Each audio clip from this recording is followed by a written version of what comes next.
Très bien, bonjour à toutes et à tous. Donc, bienvenue pour notre Assemblée générale d'automne, donc du samedi 16 novembre 2024, qui a été convoquée par newsletter du 17 octobre 2024, ainsi que par un avis dans l'excellent Arts et Métiers Magazine, auquel vous êtes bien sûr tous abonnés. Le numéro 452 de septembre-octobre 2024. Voilà, j'ai le plaisir d'accueillir également mes prédécesseurs. Donc je voulais saluer Jean Crotter, Jean-Louis Bitouzet, Roland Vardanega, Jacques Paccard, Gérard Ledieu, Jean-Marie Vigroux. Voilà. Donc ancien président. Je salue également Michel Armand, notre ancien délégué général, ainsi que Thierry Mété, qui est président du conseil d'administration de l'école. Voilà, alors on va tout de suite, je déclare bien sûr selon la formule consacrée cette Assemblée générale d'automne ouverte. C'est fait. Et je passe tout de suite la parole pour la séquence que vous préférez, le test des boîtiers.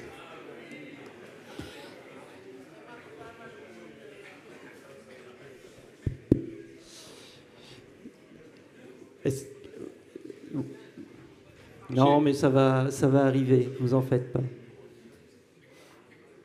Quoi, si j'y arrive. Hein. Vous pouvez basculer sur... Hop. Alors, on va lancer la séance quand même.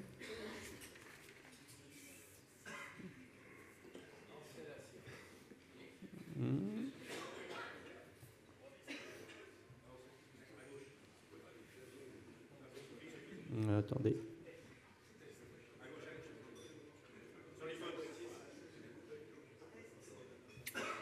Voilà.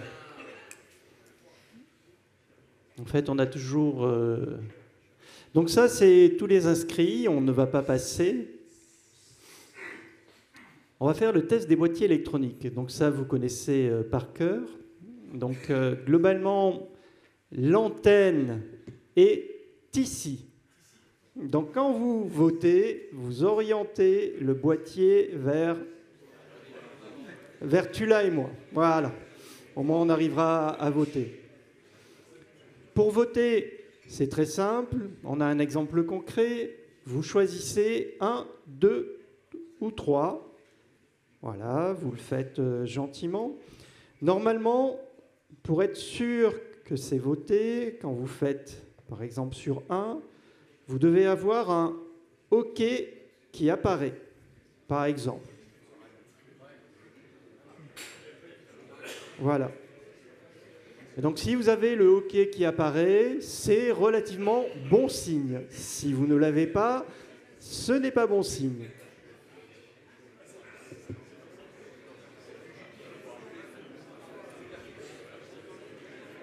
Alors, non, ça je ne sais pas afficher, ceux qui n'ont pas voté. Alors c'est déjà bien, parce que pour un premier essai d'avoir...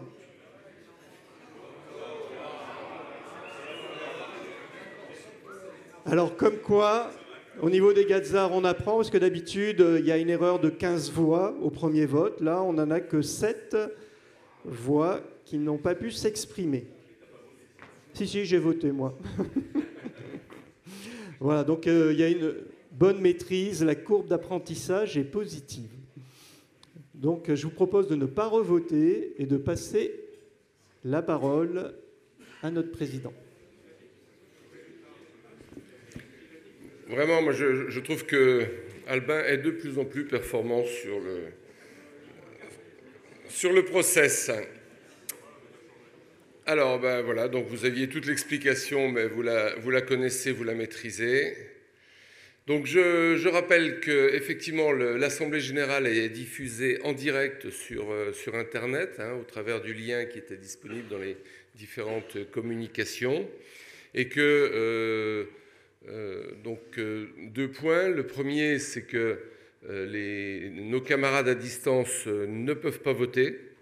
Aujourd'hui, les dispositions ne permettent pas un vote à distance. Et donc, soit ils ont donné, seules les personnes présentes physiquement ici peuvent voter et ont pu recevoir, le cas échéant, des procurations avec un maximum de 3 procurations par personne présente.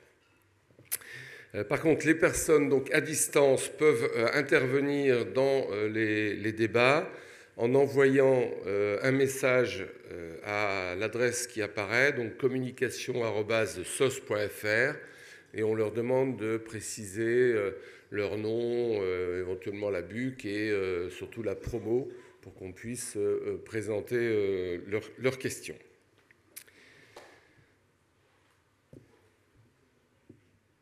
Voilà, alors je ne sais pas où est-ce qu'il faut que je vise. Je dois viser ici. Donc vous avez reçu avec la convocation l'ordre du jour donc, de cette Assemblée générale. 2 petites modifications par rapport à l'ordre du jour que vous avez reçu. La première modification, c'est qu'il était prévu une intervention concernant Arts et Métiers Multimédia. Régis Feuillet, donc, qui est le président d'AMM, CLUNY 177, ayant eu un empêchement familial, cette présentation sera faite en fait à l'Assemblée générale de printemps, et ce qui permettra d'ailleurs de s'appuyer sur les résultats de l'exercice 2024 par rapport à ce qui avait pu être présenté à une précédente AG. Et la deuxième chose, pour pousser le suspense jusqu'au bout, c'est que nous avons fait une inversion au niveau de l'ordre du jour, puisque nous déroulerons l'ensemble des points, y compris la présentation faite sur les formations et la pédagogie à l'école, et que donc l'annonce des résultats des élections du président et des vice-présidents se fera à l'issue de l'Assemblée générale et pas au milieu de l'Assemblée générale. Il nous a semblé que c'était plus simple de faire comme cela. Voilà, donc on va passer tout de suite au premier point à l'ordre du jour, qui est donc l'hommage aux sociétaires décédés depuis la dernière AG.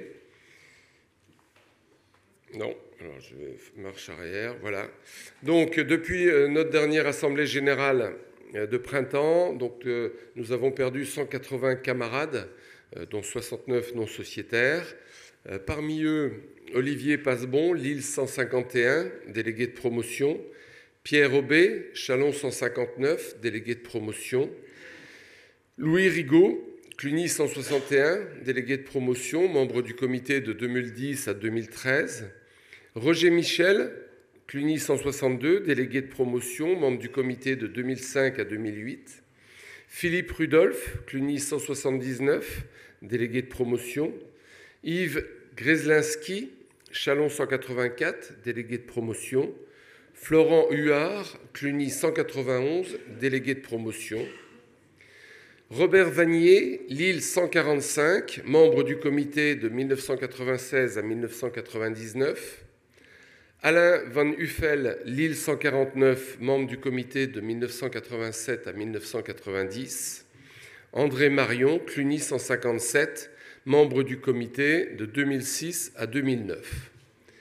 Je souhaite faire également une mention particulière concernant Pierre Villard, de la Lille 135, qui était membre du comité de 1985 à 1988.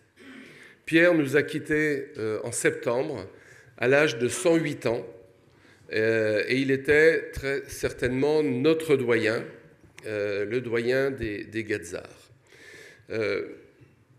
Dans son parcours, bien sûr, l'année de sa promotion vous indique la période avec les drames qu'ont connus notre pays. Pierre s'était engagé dans l'armée française, et en particulier dans les forces coloniales.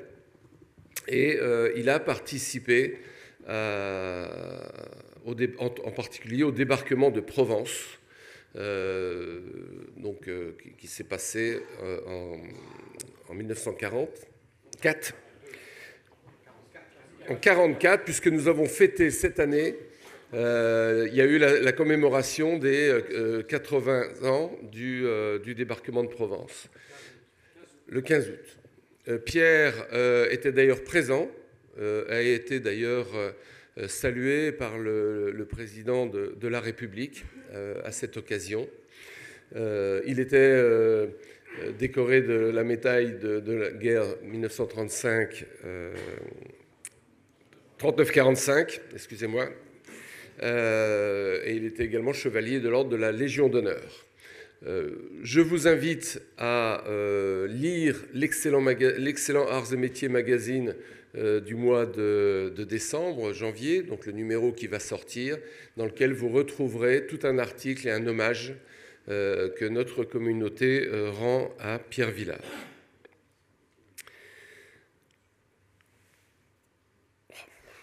Petit souci quand même. Voilà. Je souhaite également rendre un hommage tout particulier à Robert Dautrey, Paris 145. Comme vous le voyez, Robert est décédé en 2023, et en juillet 2023, et dans ses dernières volontés, il avait exprimé le souhait qu'aucun hommage ne lui soit rendu pendant une période de 12 mois. Et bien entendu, nous avons respecté cette volonté et nous n'avons effectivement rien fait. Vous avez pu, là aussi, dans le dernier numéro d'Arts et Métiers Magazine, lire un article complet sur son parcours exceptionnel. Et je voulais donc tout particulièrement qu'on lui rende cet hommage. Et on va débuter par la projection d'un extrait d'une vidéo qui a été produite il y a quelques années à l'initiative de la Fondation Arts et Métiers dans une série de portraits de grands Gazards. Et je vais demander si on peut lancer la première vidéo, s'il vous plaît.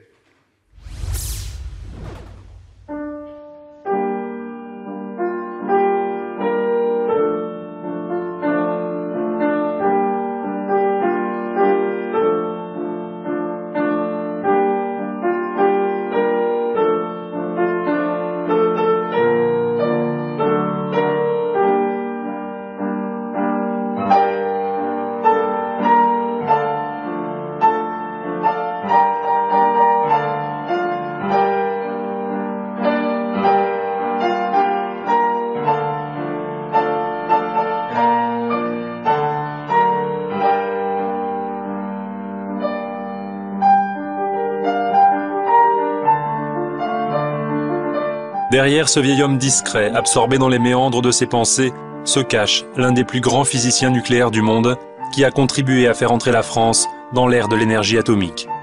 Pourtant, les premières années de l'existence de Robert Dautrey ne présageaient en aucun cas d'un destin hors du commun. À l'époque, il s'appelait Robert Kouchelevitz, fils de Max et Esther, juif exilés de Russie. C'était vraiment presque la misère. On habitait c'était une boutique avec les toilettes en dehors sur la cour et surtout un grand atelier en bas. D'autre part, moi je n'avais pas de lit. Il y avait un petit coin où on me mettait de quoi m'allonger et une couverture dessus. Je me rappelle que payer le loyer était à chaque fois un drame. Et donc il fallait, pour payer le loyer, diminuer encore sur la nourriture pendant un certain temps. Et moi, en même temps, c'est partout un souvenir de bonheur, c'est partout un souvenir du moment présent. À l'école, les matières, les unes par rapport aux autres, il n'y en avait pas que je préférais. Mais il y avait des choses que j'aimais. J'aimais entendre les fables de La Fontaine. J'aimais d'autre part la géométrie parce que je la voyais dans ma tête. Je n'avais pas à la regarder, elle était dans ma tête. Et en somme, il se passait une sorte de phénomène que je n'ai jamais compris, c'est que petit à petit, les choses, je les vois, j'ai une vision des choses et c'est après que je dois l'expliquer. Et je suis bien embarrassé pour l'expliquer par un raisonnement. Je les vois à l'intérieur de moi. La scolarité du jeune Robert est brutalement interrompue par la Seconde Guerre mondiale. Il est obligé de fuir Paris avec sa mère et se cache dans le sud de la France où il devient berger. Son père est déporté et ne reviendra pas des camps. De retour en 1945, c'est presque par hasard que Robert Dautrey va présenter le concours d'entrée à l'École des Arts et Métiers. J'étais à l'école primaire supérieure Colbert, mais le chef de classe a pensé que je n'avais pas le niveau. Et donc, je suis rentré chez moi très tranquillement. Et puis, ma mère m'a dit « Oh, tu devrais tout de même aller t'inscrire toi-même. » Alors donc, j'ai été là. C'était le temps de M. Bonafous. On m'a fait extrêmement bon accueil. On m'a dit « Bien sûr. » Et j'ai été reçu premier. Ça ne m'a fait rigoureusement ni plaisir, ni pas plaisir, parce que je ne savais pas si c'était une erreur ou autre.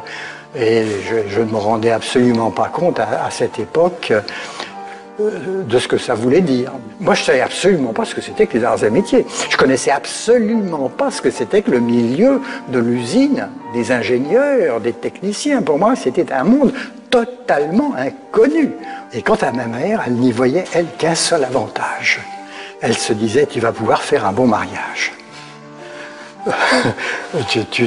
tu vas pouvoir épouser la fille d'un industriel. C'était le mot à la mode à l'époque.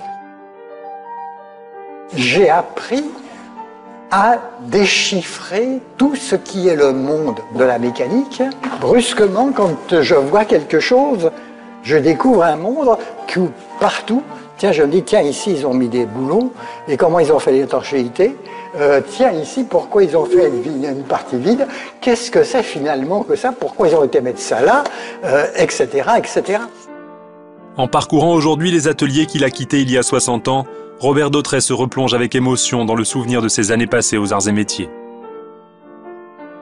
C'est un monde qui était resté au fond de moi et que je le retrouve intact. C'est un monde dont brusquement ici, pendant 3 ans, j'ai eu la clé. C'est retrouver tant d'ingénuité, de simplicité quand on est dedans. En même temps, c'est le monde tout de même, c'est le monde où on se salit les doigts, c'est le monde où on utilise ses mains. Et d'autre part, ça me semble une merveille. Depuis toujours, Robert Dautrey revendique fièrement son passé de Gazard, preuve de son attachement à l'école qui a su lui donner sa chance et qui peut aujourd'hui se réjouir d'avoir rendu possible l'accomplissement d'une carrière hors du commun. Et donc je vais donner quelques informations concernant le parcours de Robert. Donc, il a intégré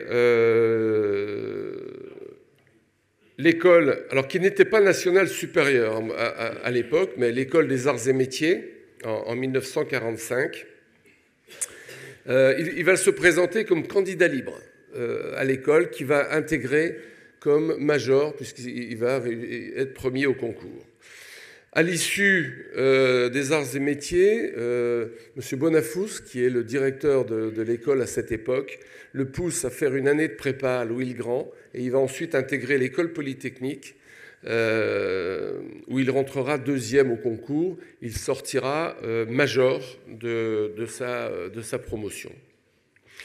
Il aura ensuite une carrière, j'ai mis un parcours hors norme, je pense que c'est en dessous de la vérité. Il va consacrer toute sa vie à la recherche et à la science, et en particulier autour du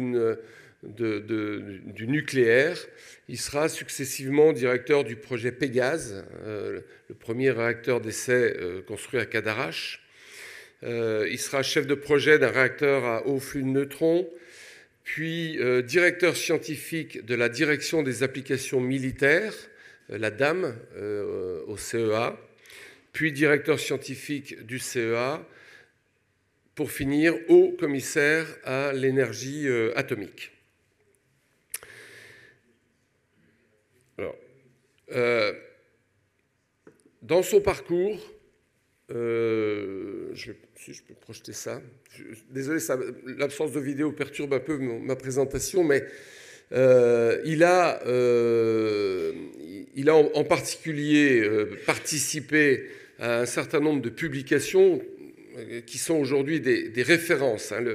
Le livre qui s'appelle Mathematical Analysis and Numerical Methods for Science and Technology est une référence dans le monde sur effectivement l'utilisation des modèles mathématiques dans les travaux de prévision, de prévision en particulier dans le domaine nucléaire. Il a écrit également ses mémoires. Voilà, ces mémoires qui s'intitulent Du Veldiv à la Bombache. Alors pour le résumer, Robert d'Autreys est en fait fils d'immigrés juifs russes arrivés en France au début du siècle dernier. Et bien sûr, au moment de la guerre, il va être obligé de partir dans le sud de la France avec sa mère pour se cacher. Il sera caché par des paysans des Causses, il sera en particulier berger. Son père, lui, sera déporté et ne reviendra pas des camps. Ils sont d'origine extrêmement modeste, et c'est pour ça d'ailleurs, comme je l'ai dit, qu'il va présenter les arts et métiers en candidat libre, et il va avoir le parcours dont j'ai parlé. Dans ce parcours, il va en particulier être appelé par les plus hautes autorités de l'État pour débloquer le programme de recherche pour le développement de la bombe H, qui est voulu à l'époque par le général de Gaulle pour l'indépendance stratégique et la place de la France dans le monde. Et ce programme n'avance pas, est relativement bloqué, et le général de Gaulle demande à son gouvernement de l'époque de débloquer la situation, et c'est en fait à Robert d'Autreys que les autorités de l'époque vont s'adresser, et c'est Robert d'Autreys qui va piloter le développement de la bombe H. D'où le titre de ses mémoires personnelles, donc Du Veldiv, le drame de l'Holocauste, à la bombe H, dont, alors c'est jamais une œuvre unique, mais dont il partage largement la paternité. On n'a aucune vidéo. Excusez-moi, je repose la question, parce que je devais présenter 2 vidéos. Il n'y en a aucune. Alors, il était bien sûr membre de l'Académie des sciences et de la technologie. Il a été fait Grand Croix dans l'ordre de la Légion d'honneur. Vous verrez dans la vidéo que quand il a reçu cette distinction, à l'époque, il n'y avait que 60 personnes, 64 je crois, personnes vivantes, Grand Croix de la Légion d'honneur. Ça montre, je dirais, la dimension de Robert d'Autreys. Il a vécu une partie de sa vie dans une quasi-clandestinité organisée par les services de renseignement français, puisque quand vous alliez dans les différents annuaires, son adresse était Quai Conti, à l'Académie. Son adresse personnelle était secrète, il était sous protection policière permanente. Donc c'est un de nos camarades peu connus dans notre... Et là, il y avait des histoires de photos. Vous allez retrouver tout ça dans l'article, vous voyez l'article du MAG, et dans la vidéo que vous pouvez trouver, hein, vous tapez Robert d'Autreys et vous la trouverez sur YouTube. Vraiment, je vous invite à aller la voir, c'est un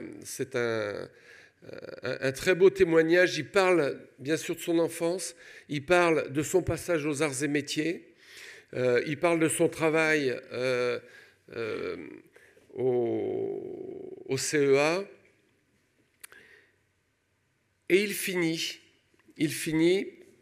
allez au bout de la vidéo, il finit par dire qu'il parle du courage.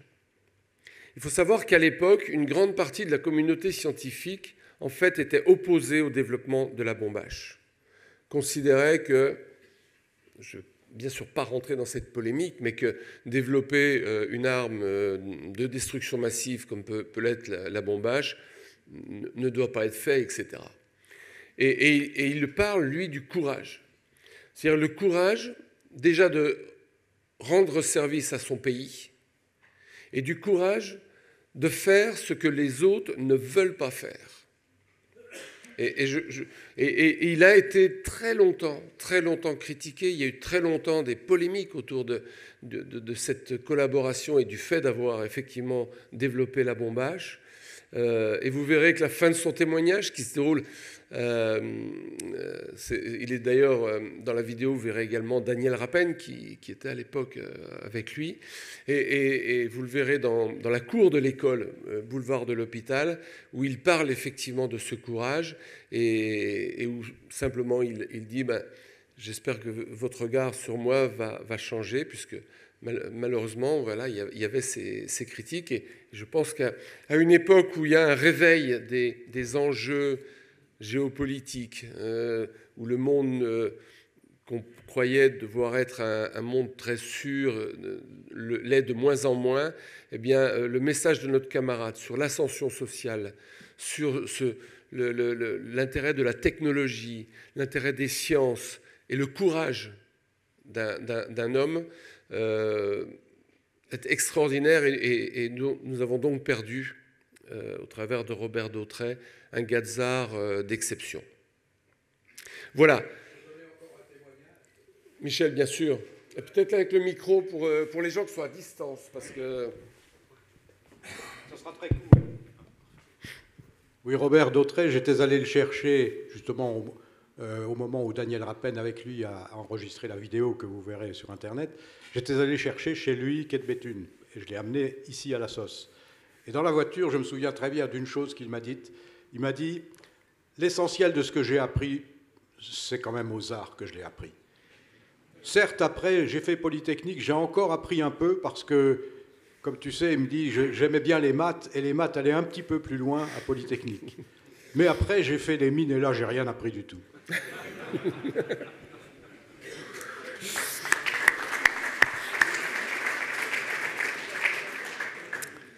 Voilà, donc pour l'ensemble de nos camarades, je vais vous demander de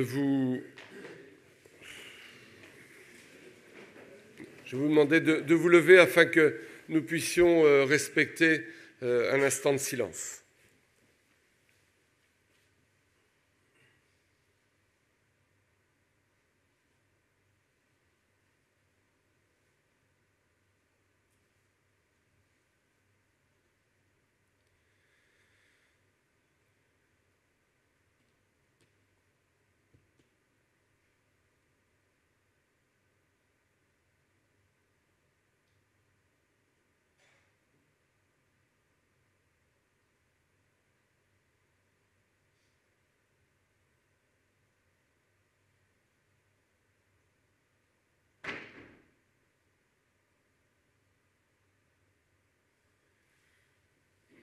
Je vous remercie.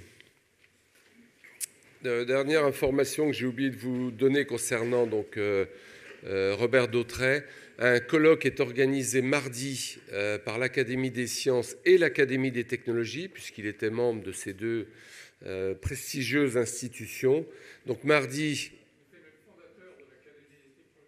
Donc voilà. Donc, avec Jean qui l'a côtoyé.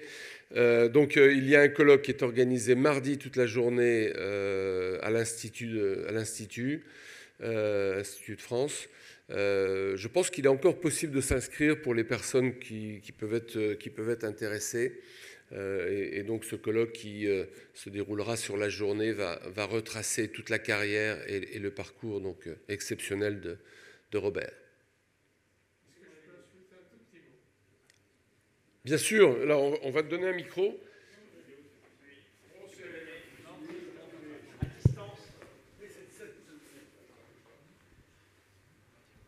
Je vais raconter une petite anecdote. Quand j'étais en fin de première année fin de première année aux Arts de Châlons, j'étais sorti major, et le directeur de l'époque nous a dit « Vous allez aller à la Société des Arts et Métiers, avenue de Iéna, parce qu'on va rassembler des gens qui sont bien classés. » Alors il y avait donc, on était une dizaine. Et puis j'ai vu arriver 2 gazards qui se sont présentés, il y avait un déjeuner. Et parmi ces 2 gazards, c'était 2 gazards qui étaient à Polytechnique. Parce qu'à l'époque, en 1951, donc, l'école faisait des relations avec Polytechnique pour que certains types bien placés aux arts puissent rentrer par la suite à Polytechnique. Et parmi ces 2 polytechniciens, eh bien, il y avait Robert Dautrey. C'est là que j'ai rencontré pour la première fois Robert, donc en 1951, ici. Et il était en uniforme. Et il disait aux jeunes, si vous voulez faire Polytechnique, allez-y, ça vaut le coup. Ouais, ça va avec ce qu'il disait tout à l'heure, j'ai appris encore un peu plus. Ça, c'est la première fois. Puis je l'ai rencontré encore un peu plus longtemps, d'une façon un peu par hasard, quand on a fondé ce qui est devenu l'Académie des technologies.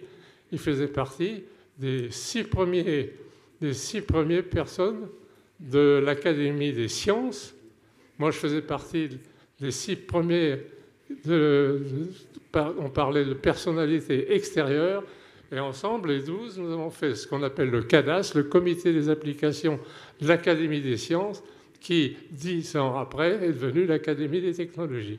Et Robert Dautrey était avec nous, travaillait pour arriver à monter l'Académie des technologies, parce qu'il aimait beaucoup la technologie. Voilà, merci. Voilà, donc merci Jean. Voilà, vraiment, allez voir cette vidéo, lisez l'article du MAG, lisez ses mémoires qui sont toujours disponibles en librairie. Voilà, pour ce camarade vraiment d'exception. Voilà, on va passer donc au point suivant, qui est l'approbation du procès-verbal de l'Assemblée générale du 27 avril 2024. Est-ce qu'il y a eu des remarques ? Non. Allô ? Ouais. Oui. Non, pas de remarques reçues sur le procès-verbal. D'accord, on n'a pas reçu. Alors, est-ce qu'il y a dans la salle des personnes qui ont des remarques à faire éventuellement ? Non, donc écoutez, je vous propose de passer tout de suite au vote. Alors, faites des remarques parce que on attend que le vote soit en marche.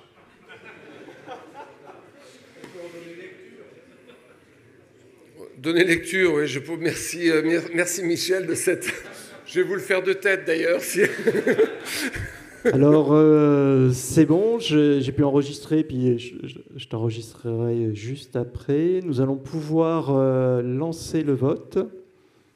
Donc, l'approbation du procès-verbal, vous êtes tous sur les starting blocks. Attention, le vote est ouvert.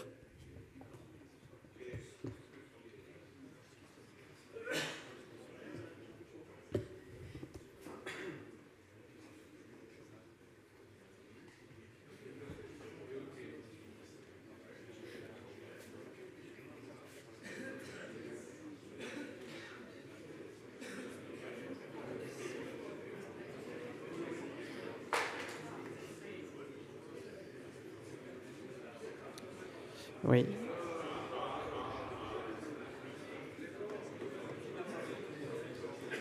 Alors, regardez bien s'il y a le OK qui apparaît sur vos boîtiers, puisqu'il peut y avoir des boîtiers fatigués. Je vous propose de fermer le vote.